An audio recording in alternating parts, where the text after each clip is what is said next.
शाबान खत्म होने को है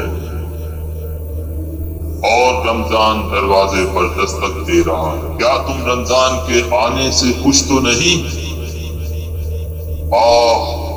क्या तुम मुझे उतना ही याद करोगे जितना मैं तुम्हें याद करूंगा? आओ मैं तुम्हें नसीहत करता हूँ। देखो कि रमजान में बहुत ज्यादा नेक न बन जाना कि नमाज तिलावत और नमाज शब के पाबंद बन जाओ। सुनो दिन में रोजा रखना तो रात में खूब हल्ला गुल्ला करना। इसमें क्या अच्छाई है कि अफ्तार के बाद भी अपने आप को इबादत से हरकान करो। अफ्तार के बाद अपना वक्त दोस्तों के साथ गुजारो। मार्केटों में जाओ।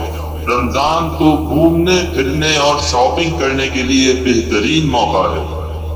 क्या ये बात अच्छी है कि बेपर्दा लड़कियां बाजारों में फिरें और तुम नमाज और इबादत में मशगूल रहो?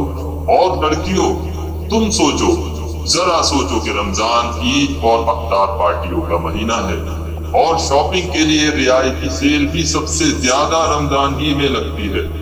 रमजान के बाद जब मैं वापस आऊं तो ऐसा ना हो कि तुम पक्के मोमिन बन चुके हो। समझ गए? अच्छा, तो अब मैं चलता हूँ। ईद के बाद मुलाकात होगी।